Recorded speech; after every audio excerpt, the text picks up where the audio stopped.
Good morning, everybody, and a warm welcome to this morning's session. It's a special edition Seismic Breakfast Briefing, our first one of 2025, so thank you all so much for joining us. Today, we will be discussing CSRD, where CSRD can get hard, and most importantly, how you can make things easier for your business as you prepare to disclose. Beyond that, we'll be talking about how, in our experience, businesses can unlock some extra strategic value from the CSRD preparation process. We're going to be getting started in a few minutes as we wait for everybody to join, allowing time for everyone to log in. So in the meantime, please make sure you're sitting comfortably and don't hesitate to grab a tea or a coffee if you haven't already.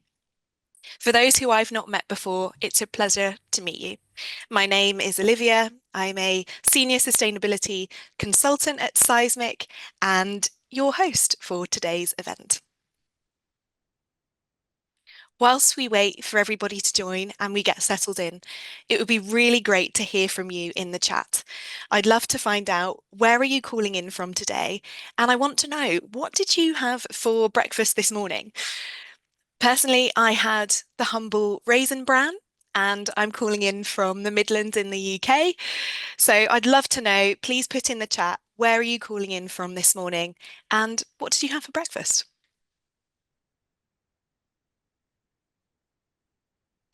Whilst you're typing in the chat to say hello, just to let you know that this session will be recorded today and a copy will be sent after the webinar.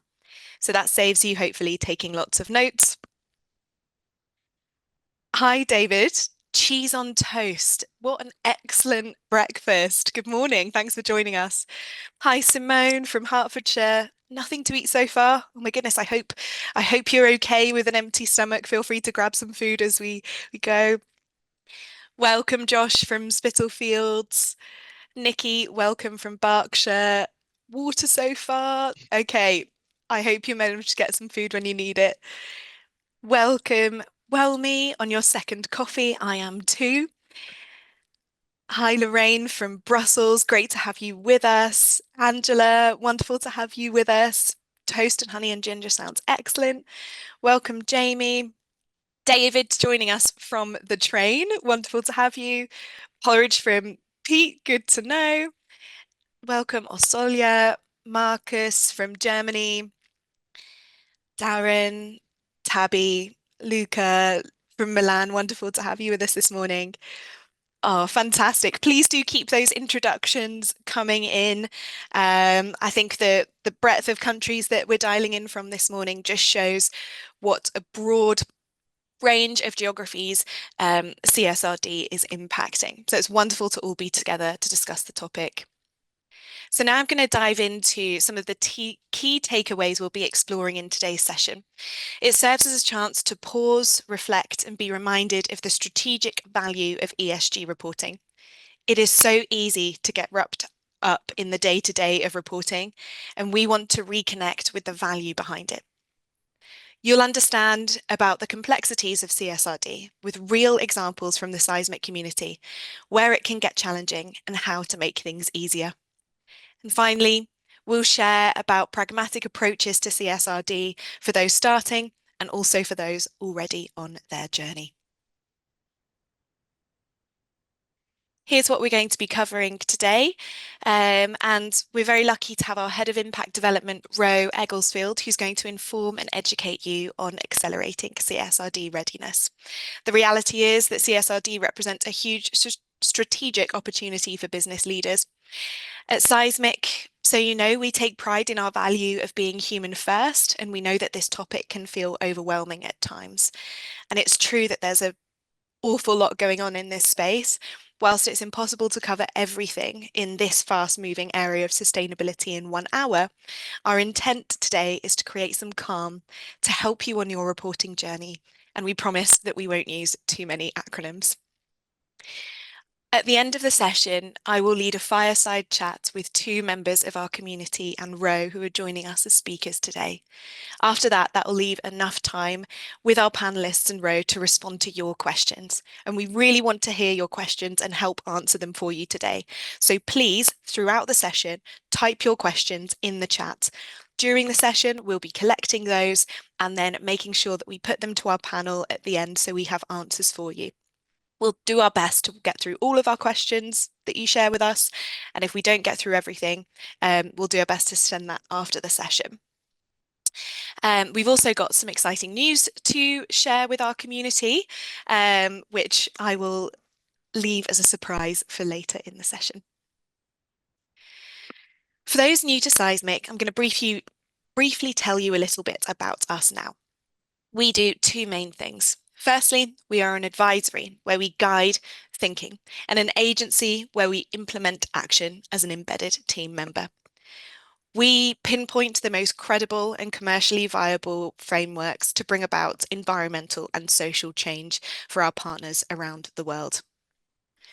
Speaking of our partners, here is a sample of businesses which we feel very fortunate to have worked with so far to help reach their sustainability ambitions.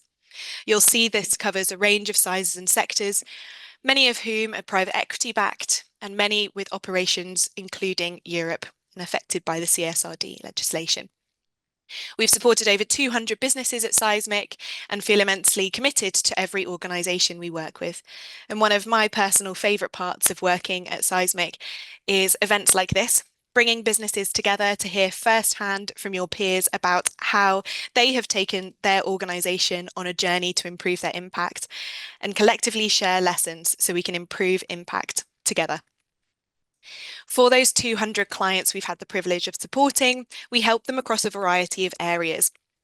For example, developing business or sustainability strategy, progressing B Corp journeys, carbon measurement and reduction, sustainability communications, and reporting and disclosure, which we're focusing on today. We're going to kick off today with a quick poll of everyone who's here. We want to understand where you are in your CSRD journey. So please select 1 on the poll if you are just at the start of this journey. So getting an understanding of the scope of your reporting and what double materiality will mean for your business, but you've not done a materiality yet. Please select 2 if you have already done a compliant double materiality, but you haven't started preparing for reporting or got a full plan yet. And 3, if you've done your double materiality assessment and you have all your resources in place for gathering data and completing your first CSRD disclosure. So 1, if you're just getting started, 2, if you've done your double materiality but not much more, and 3, if you've done your double materiality assessment and you have your resources in place to gather data and do the reporting for your first disclosure. Great. We're going to wait a little moment for people to select their answers. It'd be great to have all of you answering today. We want to know where all of you are at, no matter which stage. And we'll leave those poll options up on the screen as you answer. And whilst we do that, I just want to give you a quick introduction to Ro, our Head of Impact Development, who's going to be leading our session today. She supports clients on their current and upcoming sustainability and impact needs, and this means keeping on top of the changing demands of business from regulation and translating those needs into bespoke support for our clients across a range of services. Ro has a lot of experience in managing ESG data from 20 years working in-house in ESG and commercial roles. Since moving into advisory, she loves to apply her experience to embed sustainability into commercial strategy and has a particular passion for reporting and disclosure. She has her finger firmly on the pulse of CSRD and has collected plenty of wise learnings, which she'll be sharing shortly. So we're really lucky to have her with us. Before I hand over to Ro, exciting news is that we have our poll results in, and the vast majority of those in the room are at the exploring stage of your CSRD journey. That's really good to know, and welcome today. This is a really good start for that journey. And then we have 18% of people who've done their double materiality assessment, and then 10% who've done their double materiality assessment and have the resources in place to complete their report. Thank you for completing that. It now gives me great pleasure to hand over to our expert for today, Ro Egglesfield. Oh, wow, Olivia, thank you. Thank you for that introduction. It was so kind. And it's such a pleasure, actually, to be back here at the start of the year presenting on the learnings that we've had over the last year.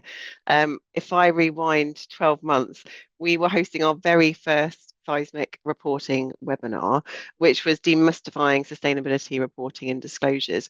And many attendees joined us on that webinar for the very first time to learn about the Corporate Sustainability Reporting Directive, the CSRD.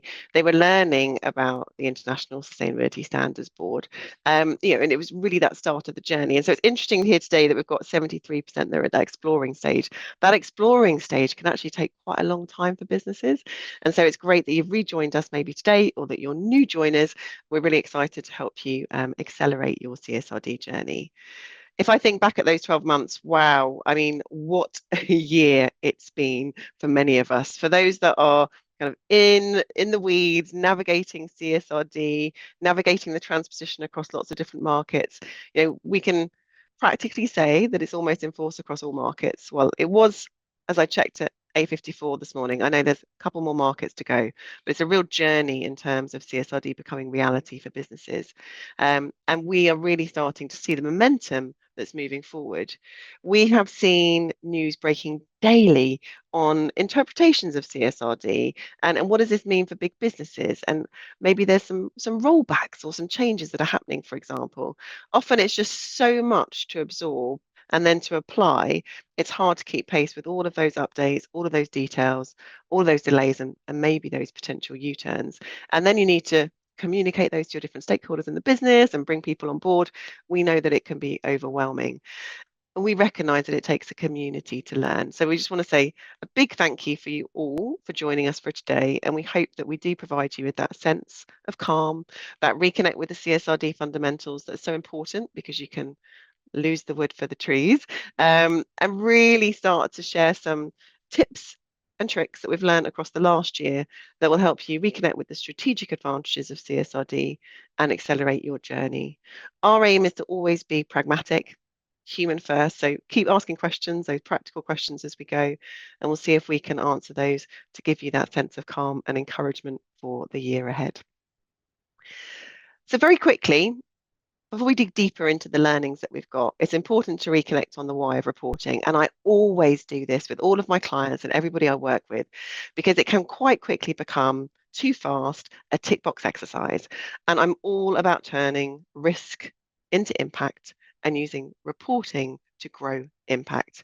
And we know that what gets reported grows positive impact. And we find that the companies that we work with that take a proactive approach to reporting, they're really able to grow their positive impact and reduce their negative impacts. And they recognize that it helps them to identify early how to turn that risk into impact, and impact equals better business. And who doesn't want better business? We find there are three key areas of better business, and it's these three main benefits. The first one is sustainability reporting allows improved resilience and risk mitigation. And this changing, uncertain, evolving world that we all operate in, this allows a company to more effectively evaluate the financial and impactful risks and opportunities and dependencies to a broad range of different sustainability matters. This really enables a business to make wise choices and wise decisions to mitigate and adapt. It gives them greater control over the different environmental and social impact of their events. And particularly working with vast supply chains, it can really help them to enable cost savings as well as increased resilience. The second one is around commercial and reputational advantages. I don't think anyone disagrees that being transparent with impact has significant opportunities for commercial impact. It can really attract and retain customers. In fact, customers are demanding more sustainability disclosures, and it can build competitive advantage if you can demonstrate earlier or better your impacts versus your competitors. And it also position you for future markets and new opportunities. Most importantly, it builds trust. Building trust protects your reputation and it prepares you for any increased scrutiny or potential greenwashing. A frequent example that we see of this is the businesses who clearly communicate their emissions and carbon reduction plans through published reports to meet public procurement notices, and these are particularly important in the NHS. And the third one is around legal and regulatory compliance. I mean, everybody wants to comply, nobody wants to break, but you want to understand, am I doing it at the right level, at the right time, and I'm putting in the right resource. And now with CSRD, this is really critical in terms of specific local market requirements for regulation. Going beyond these three reasons, we also see specific benefits with the types of businesses that we work with. In Seismic, we work a lot with private invested businesses, private equity backed especially. And within those businesses, we see a significant stakeholder demand for increased transparency. CEOs that we talk to, 69% have seen a significant increase in that transparency. And that was coming from all different stakeholders, whether it's investors, customers, employees, and communities, very interested in the broader societal environmental impact of the businesses. And what we find is by conducting what is now a double materiality assessment, one of the core requirements of the CSRD, businesses have a fantastic opportunity to engage with a range of stakeholders that they may never have engaged with before, which provides huge amounts of strategic value and demonstrates that commitment to transparency. On the other side, and this is we particularly see from those private equity-backed businesses that we work with, reporting also supports investment and value creation. 50% of investors say that companies meeting CSRD or ISSB standards, these benchmark consistent sustainability reporting standards, that information would meet the level of information needed for decision making. And this transparency, this information demonstrates good management of ESG risks and opportunities, which can provide access to financial instruments like green linked loans, for example, and also attracts a price premium for businesses on exits. We've worked with a couple of organizations that have really seen that come to life. A recent private equity backed business that we've worked with on their sustainability reporting and the impact journey has just exited its investment and valued at 5.5 times its original value. And its improvements and its transparency on ESG have been a significant contribution to that value creation story. And this really links us into kind of a refresher on CSRD and the origins of CSRD and why specifically it's a game changer for investors. So many of you are already kind of on the way on your journey. You know about the CSRD. We're going to go very quickly just through some of the reminders because it frames some of the learnings that we've had for large businesses and the journey that they've taken. So what is the CSRD? The CSRD is EU legislation and it's been in effect since 2023 and we have been talking about it for the last year or so. And it's replaced an existing directive, which was the non-financial reporting directive, which didn't include the same broad extent and depth of sustainability disclosures. And it is expected by 2027 onwards, it's going to affect over 50,000 companies across the EU and globally, which is quite a lot in comparison to prior reporting. So yes, there's a real reason why a lot of companies are engaged in understanding what does this mean for them and what do they need to do. In very high level summary, it involves kind of three core aims. The first one is to standardize sustainability metrics, having that clear apple to apples benchmarking opportunity. It mandates disclosures, so what needs to be reported depending on the risk of your organization, and it increases transparency. And from an investor point of view and from consumers, this creates a much more simple landscape and a consistent way to understand, to compare, to contrast an organization's ESG capabilities and impacts. And I think this is quite the game changer. And so in terms of then investors making decisions, it's really that next step up to remove the fear of greenwashing and to provide access to finance. One of the things that it's all about doing is contributing to the EU's goal to reduce climate risk, is to improve sustainability in line with the net zero ambitions that the EU has set, and it's also to spur on economic growth by moving forward with innovation and investment in the EU. Many of you already know that it's got a list of focus topics. It covers across 12 different non-sector specific standards. We're not going to go into those in too much detail today, but one of the key learnings is it's broad and there's a lot to cover. And so there's over 1,000 different data points that are included in the CSRD. And for many, that's just in itself is quite an eye-opening and eye-watering fact, is that there's going to be a lot to report on, which previously potentially many large organizations have not. In terms of the phase-in of CSRD, we are in the critical flow of the first phase. So the first wave of businesses, mostly large EU public interest companies who previously reported to NFRD, are preparing now. They've got their DMAs, they're doing their ASRSs. We are expecting that first wave of reports to be coming out from March 2025 onwards.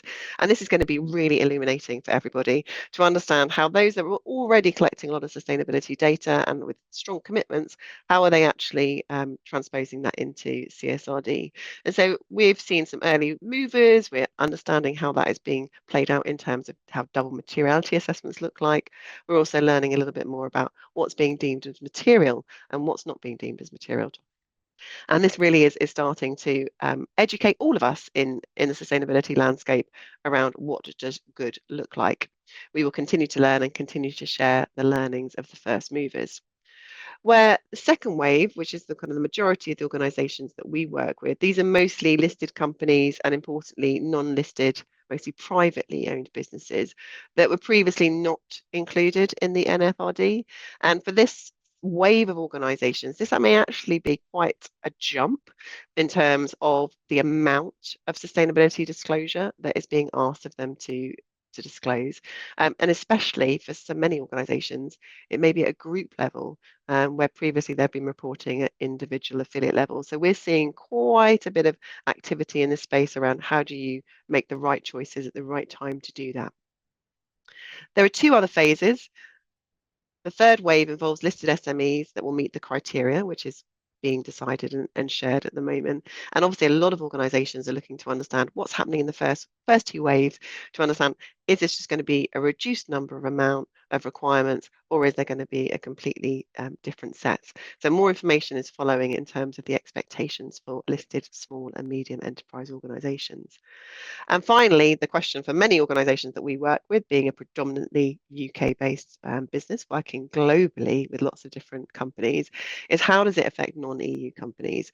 And so for this final wave, for those that will be reporting in 2029 on financial year 2028, they're looking to understand how does that fit in with other reporting standards like the UK's upcoming sustainability reporting standards, and how do I learn from those first couple of waves around being efficient and effectively reporting, what needs to be done and using it strategically. Underneath that as well, there'll also be sector standards that are coming out in 2026, firstly prioritising those sectors that have got highest impacts, such as oil and gas, utilities, agriculture, etc. And more information keeps coming out around learnings on implementation. And as many people might know, we're also waiting to hear of an upcoming announcement in February where the EU is looking at an omnibus of understanding how to simplify or potentially streamline the CSRD in line with two other EU reporting disclosure standards, which is the EU taxonomy and the CSRD, which is the due diligence directive. So that was a whistle-stop tour, just to reiterate the timeline of CSRD implementation, just to understand kind of the different thresholds and how companies might apply and some of the key learnings that we've had. A quick refresher on what is the CSRD and what does it mean for a business, because we can quite get stuck on the first phase, for example, which is the double materiality assessment. But there are four key requirements of the CSRD. The first one is that double materiality assessment, which really underpins kind of how do you report, what do you report, and what's material to your business. And this is that combination of both the inside out impact materiality and the outside in financial materiality, combining it into one assessment of listing all the impact, risk, and opportunities for a business. The second one is those standards that we talked about, these 12 different focus areas across E, S, and G, and cross-cutting. Some are mandatory, some will need to be reported upon no matter what, and some are very much related to the outcome of your double materiality assessment. And some of that's been phased in as well to ease the burden of year one reporting. The third one is the disclosures specifically itself. I mean, over 1,000 plus different data points, it feels very overwhelming. These are mixture between quality, kind of qualitative data, quantitative data, a mixture of both, depending on what's required. Really getting to grips of what those are and understanding what needs to be reported upon, whether it's target metrics, plans, performance. All of these are things that people are grappling with to understand where are they at and what do they need to do. And then the last requirement is third-party auditing. This actually can be quite new for many businesses which haven't used that before. The impact was really around trying to understand what are the kind of key issues that are being required upon, and we'll talk a little bit about assurance. Putting this into practice, we've found the best way is to plot a CSRD timeline. So this is an example that we wanted to share with you. We really wanted to give you some examples that business that might be on the reporting journey in 2026 using 2025 financial year data. And for many, that means kicking off ASAP with double materiality. Knowing what is material really helps to streamline the gap analysis and accelerate data collection and drafting that first report. So a great example, just so you can see what do things take, what's the average timelines, and how does that work? We also want to share with you some of the implications that we've learned from working with large businesses over the last year. We've identified 4 key implications that we want to share with you, and then we're going to move on to talk about how you can use existing information and also understand how you can accelerate. Availability of data. So for many businesses, it's quite tough. You don't necessarily have all of that data available at the moment. Maybe it's been scattered across different markets, subsidiaries, and systems. Sometimes the data is not comparable, and like maybe difference with clear definitions. It may not always be consistent. We've also found that ESG governance can be quite like patchy or can be also separated and split across different parts of the business. It can be less mature. CSRD is a game changer for this. You're going to find CFOs and legal that have not been interested before, potentially in sustainability to the same extent, want to get involved. And we often recommend kind of understanding how to split the doing versus the reporting and understanding how to upskill those individuals that need to be supported. Transparency within the value chain has also been complicated, and understanding your value chain, mapping it out, understanding the flows, understanding where the value creation points and the sustainability impacts is a really important enabler for CSRD. So taking time to do that is really important at the beginning. And as we mentioned earlier, assurance costs have been a little bit eye-opening for organisations that haven't been exposed to this before. Uncertainty on what the standards are required has also been a bit of a change and challenge. So what can you do to leverage your existing initiatives? And I'm conscious we want to get on to the chat, so I'm going to touch upon some of these now, and we'll bring those into the questions that we have in the fireside chat. I just love this photo. Who doesn't want to put their hands up and say, yes, 3 cheers for not having to start everything from scratch always.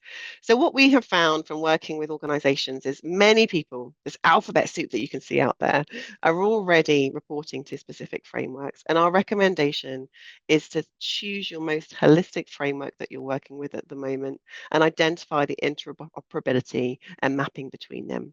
This is super important to ensure that you are not starting from scratch and you're using the information that you have within your business.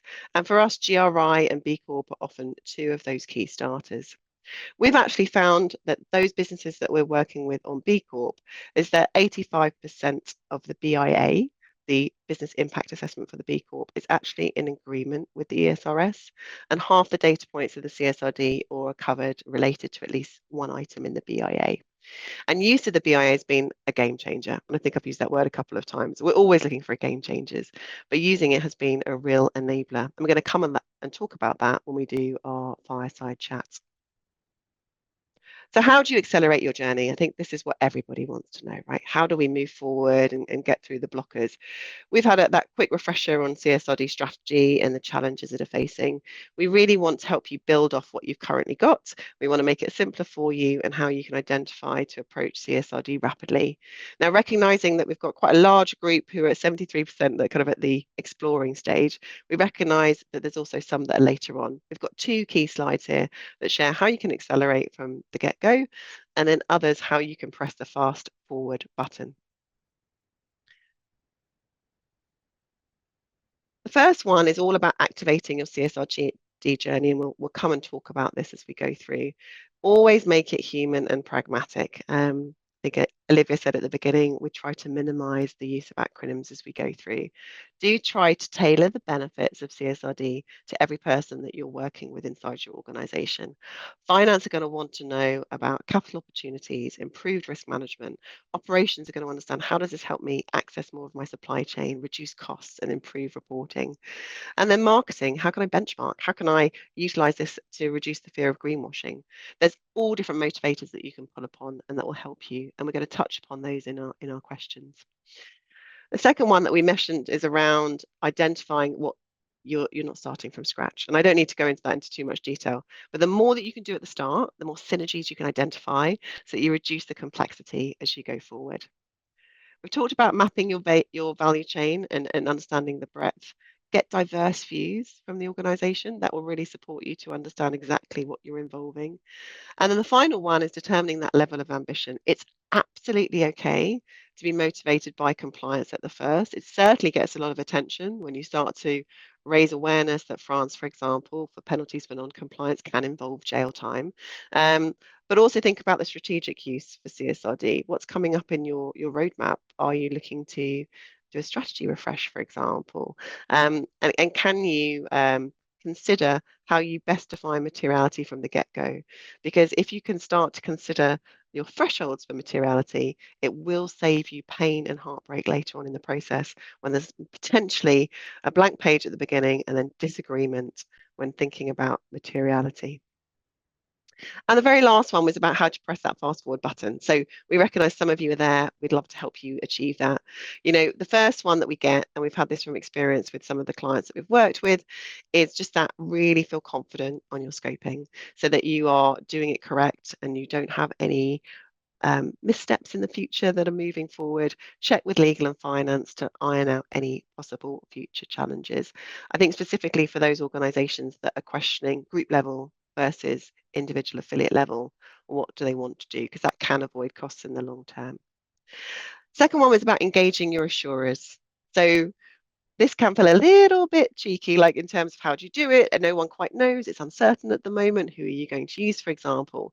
But just remember that limited means limited at this stage, and it's that moderate level of assurance. It's not meant to guarantee perfection. It's all about the processes and the scope reflecting that reasonableness of limited. And best examples that we have seen is where companies that we've worked with, they've engaged early in the process with their auditors, understanding the processes. They've got checkpoints for reviewing of the DMA, and particularly before moving ahead with ESRS. The third one is to tie your DMA outputs into strategic actions.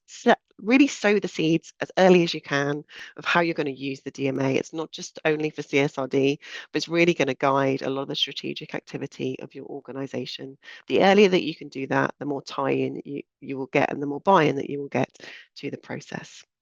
And my last tip here from what we've learned is don't stress about reporting platforms.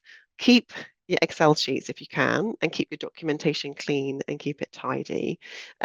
We have seen a lot of time deployed to searching for tools on the market, recognizing that these change, and that also requirements change. And there's been some, unfortunately, difficult to unwind decisions that have been made. We've seen companies who have spent 12 months implementing a data platform system, and then unfortunately it not being quite what they needed, having to shelve it, and then being late to move on with some of the ESRS requirements. So I would say don't sweat it, work on kind of the fundamentals, and then move forward in terms of the data management and the systems. So think about the people that you'll need to do that. Think about the time that you would need to do that and move that on, because that will reduce you from certain costs. So those are some of the learnings. We're going to talk more about those as we have our panel briefing. We would love, before we move into the panel briefing, for you just to have thought about like things that you've learned from today, and hopefully you've learned some elements of how to reflect on your journey so far and how you can accelerate. We love to learn, and we love to gather those learnings and share them with our community. So we're super excited today to launch our CSRD survey for 2025. We're running the survey to gather a clear picture of CSRD in the industry. So we'd love to seek your input. So it's a QR code. Take your phone if you have one. If you've got the time, quickly scan the code, go into the survey. It's about 10 questions. Helps us to gather more information about where you are with your journey and how we can help you. And we can share those with others. We'll also share this at the end. We'll also make sure that you receive it in the future as well.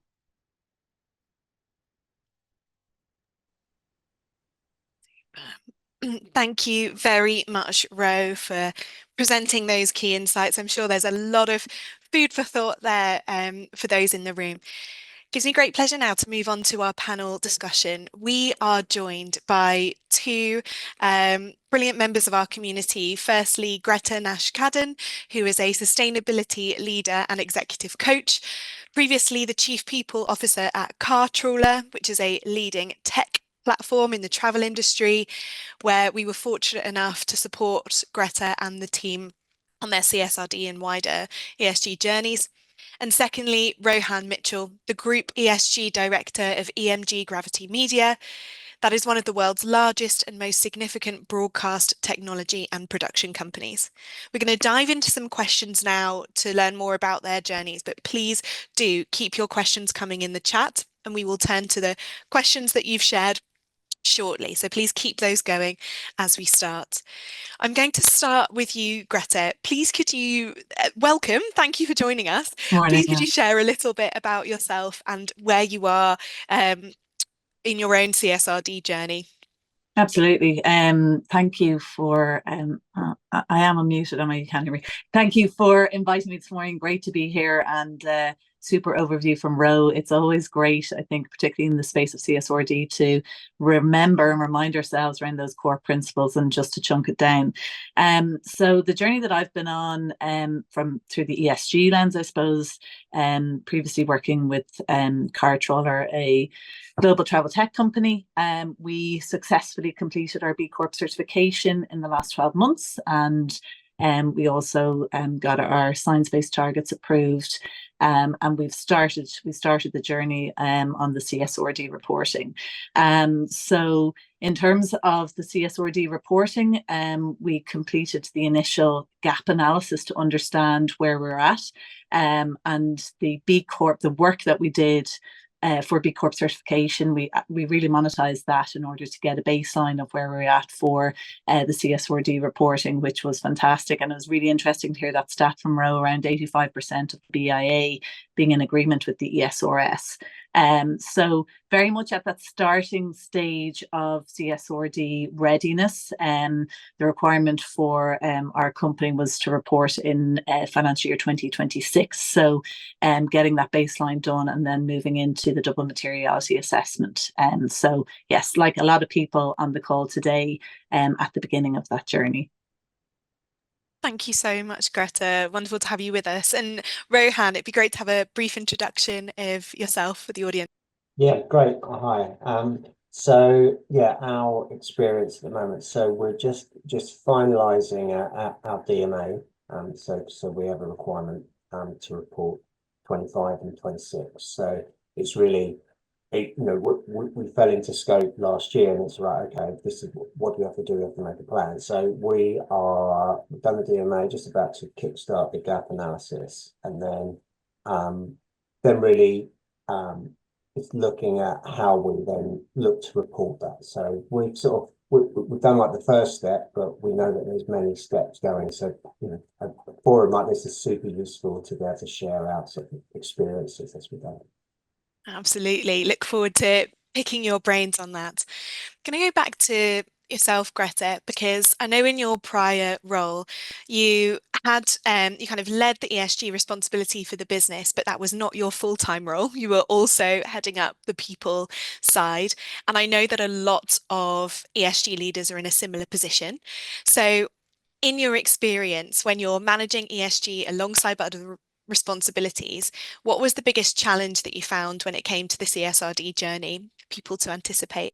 Yeah, great question, Olivia, and definitely a challenge, particularly with the CSRD reporting, because it's so specialised and expert. It's an expert area. The biggest challenge really was, I suppose, trying to unpick and understand the requirements and figuring out where to start.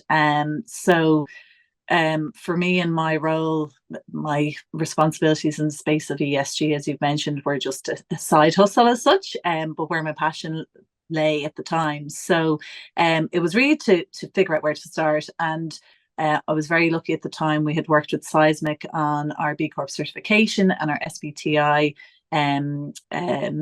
our SBTI a target approval. So we leveraged that relationship, which was so beneficial to figure out, like, what did we need to do? Where do we need to start? And balancing resources was the biggest challenge as well, because ultimately, there's a lot of depth in the CSRD reporting, and knowing how to balance the constraints that we had, and figuring out, I suppose, what's that long-term value versus the short-term investment to actually kickstart it and to get moving. So, really prioritizing resources, prioritizing what needs to happen when, with limited time and expertise. Great, thank you for sharing. I'm going to go back to yourself, Rohan, because you're a bit more through your CSRD journey, and what we know from working with our clients is that a challenge can be getting leadership buy-in at the start of the journey. Specifically when decision makers are asking, what exactly does a double materiality assessment look like? How exactly will this assurance process work? So in your experience, how did you get your leadership team on board? Yeah, I I think, from sort of Ro mentioned it, back in but earlier. I think the actual the issues of non-compliance for it are quite, prison is normally gets people's attention. So that was one of the first levers you could utilize to say, right, okay, there's a legislative approach that we have to look at doing. So I think that was, because we know that we have to do it, and we go, right, okay, we need to assign resource, and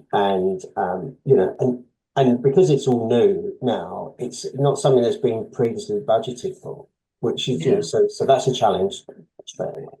I think the other challenge that we've had is because there's no really examples out there of of the CSRD report. So, we'll wait until, Q1, Q2 this year to see the first 2024 results, reports come out, because I think that's what I've had from my internal stakeholders. They've asked, well, what does it look like? And so, well, I haven't really got any true examples to show you, but it's, you can sort of explain it away. So I think, there's a lot of work to be done in that space. And I think, what is, the buy-in from our sort of internal teams has been key, because without everyone knowing, so our exec leadership team, our global leadership team, all done training for, what CSRD is, and I think that was a really important step. So they understand the requirements for it. Great, thank you. Yeah, I think it's a great idea. CSRD is applying to businesses. You can't just have one specialist. Everyone should have some degree of literacy on it. So I think that's a great recommendation to get the team trained up on it. I'm going to move to questions from the audience because you have some really great questions in. And starting with Ellen, thank you for your question. I'm going to suggest, Ro, you take this one. Ellen's question is there some best practice to follow when defining your thresholds for the materiality assessment? Thanks, Ellen. That's such a great question. Best practice is a bit difficult at the moment with DMA, I think, because in terms of the processes and where everyone is, like, how do you best do it? Like, how are others doing it? So what we've learned from some of our activities, and also learning from others that have gone through the process, like the public listed organizations, is that you can try using the CSRD definitions of the double materiality thresholds in terms of gravity, impact, etc., and the number scoring, to say, like, we're going to set a very high threshold related to that, and then start to utilize that as kind of your base. It doesn't work for every organization, but it can say, like, we're going to be quite strict. We're going to set those here, and we're going to put the numbers at this level and the numbers at this level for this area, and that's where we're going to then test it, and you can push it and do it. I'm not sure we've got best practice yet, Ellen. I think in that respect, we are learning as we go. For example, with one, we've done it and it's been too fierce, too strict. But it has given a sense of understanding around what does it mean when you get these type of outputs. So I think that's something that can be done. more learnings will be coming out from other organisations that are conducting the double materiality assessments that can really help us to further define like how to set those materiality thresholds. The other thing is that a lot of organisations that are in the space have already done a materiality assessment, and so they may already have a certain level of kind of expectations around what they view as material. I think there's also that particular kind of pressure check that you can do against it. Thank you, Ro. And what we do know is that EFRAG, another acronym I know, but they're the organisation that provide guidance for CSRD. They have shared a guide for materiality assessments on their website, and that includes some ideas of how you may want to set your thresholds across things like the scale, scope, the likelihood of impacts, and also the irremediability of those. So we recommend that you look at that implementation guide as a starting place, and we can certainly help you in navigating that.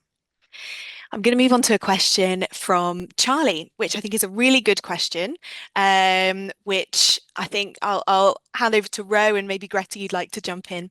Would you recommend B Corp as a means to start getting compliant and the correct framework for a CSRD plan?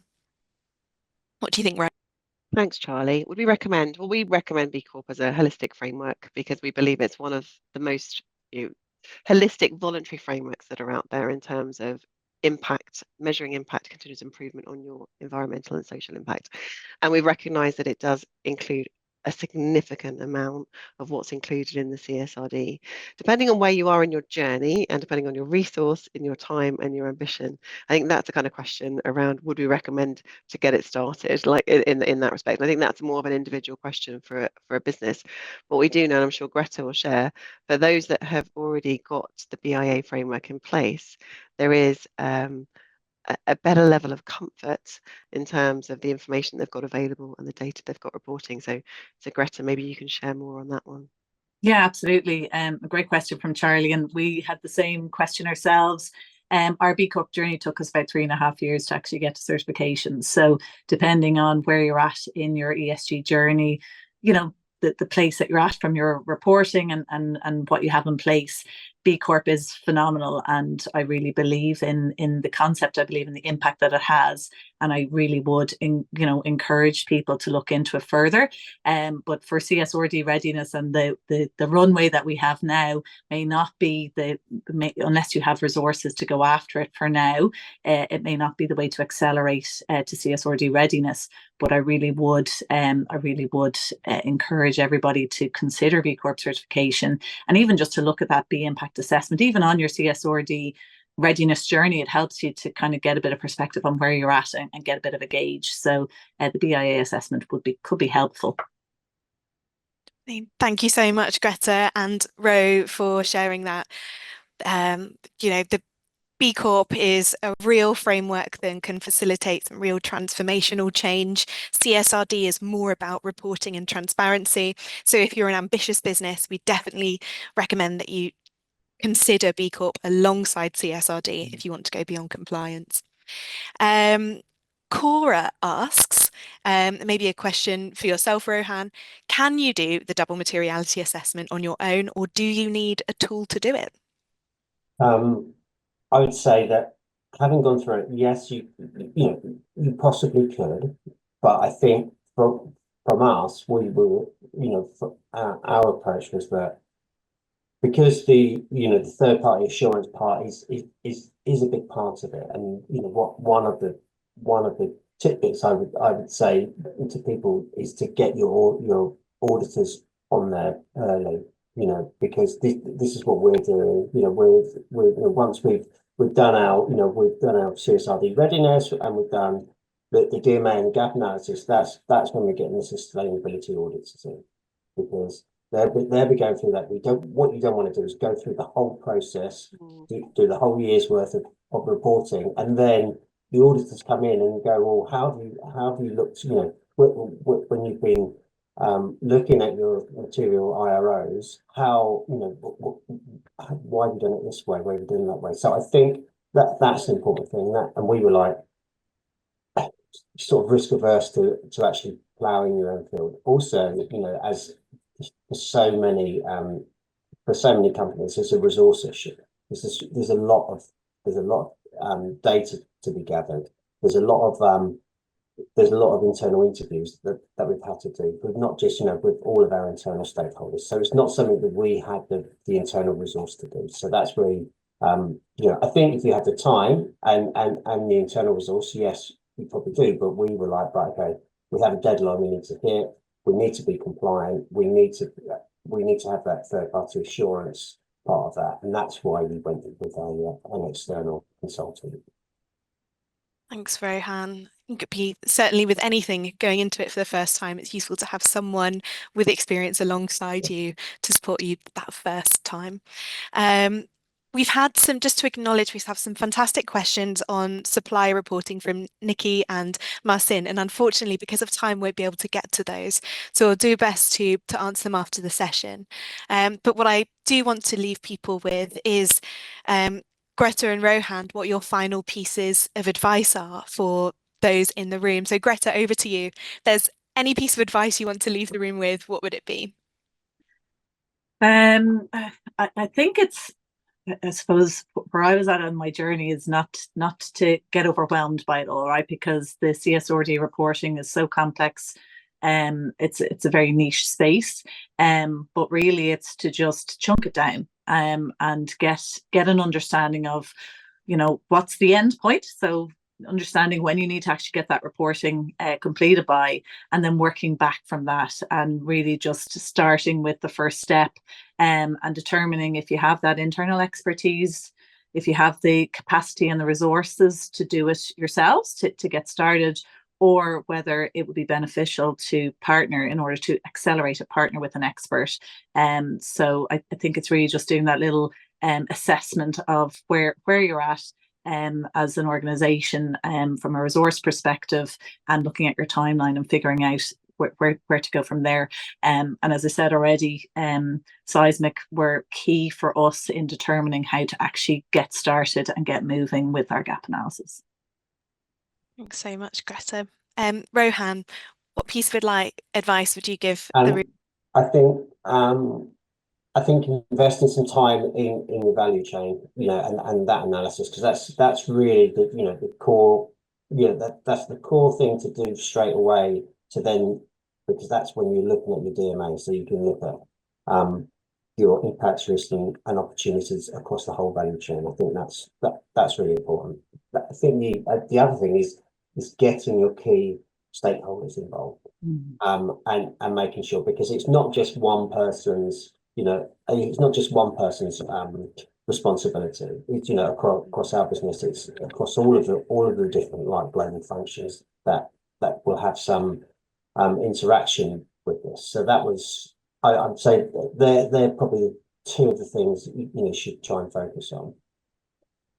Great tips there. I think that's a common experience I've seen with our clients. You may have good capability in understanding reporting on your own operations, but looking at your value chain, it tends to be DMA is the first time that a business has to consider the ESG impacts of a value chain. And Ro, out of interest, what piece of advice do you want to leave the room with?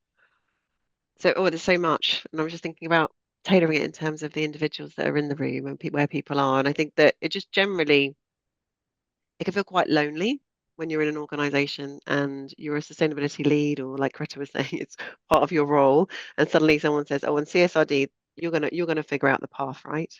You're gonna tell us what we need to do, and you're gonna keep it within last year's budgets, or as lower cost as possible, And it's like, wow, okay, and I've got all my initiatives and all my activities that are going on.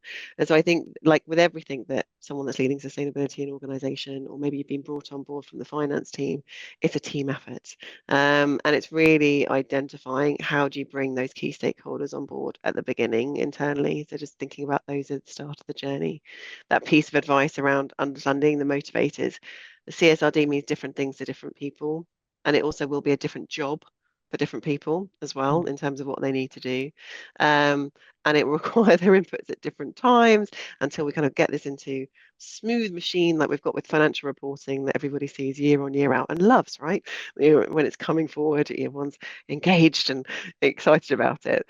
And I think it's like, how do you create that sense of excitement and urgency within the team and by doing it. And that's when it can be quite useful to have different voices at the table rather than just your own, helping you to support. So lean on your community, lean on people that you know that can provide assistance with that, and think about how you can use that to your advantage to get a clear timeline. I think that's really important. Everybody just likes to think, like, what does this look like for the next 12 months, 24 months? Get a good understanding of who's doing what and when, and so that you can really start to then mobilize forces, get your resources in place, and feel confident and calm about the journey ahead. That's my piece of advice there. Thanks, Olivia. Great. Thank you so much for sharing that, Ro. And for those of you who are a bit stuck on how to find your tribe, you're very warmly welcomed into the Seismic community. You can follow us on LinkedIn, and Ro's always sharing new updates and insights as we keep our finger on the pulse. And if you'd like to speak with us as just a sounding board to help you navigate as you get started, we would be so glad to be that sounding board for you. So thank you so much, everyone, for joining today. I just want to leave you with a final reminder to take part in our 2025 CSRD journey. I'm not sure if it's possible to get the QR code back on the screen. Yes, it is. Amazing. We'd love to have your input on the survey so that we can get insights from the community, share them back with you. So please scan this QR code and fill it in as you get ready for the rest of your day. And finally, just to say thank you so much for joining us today. We really appreciate your questions. We hope you found this a useful session. And Greta, Rohan, it's been a pleasure to have you with us to share a bit of your lived experience. Thank you, everybody. Hope you have a wonderful rest of the day. Take care.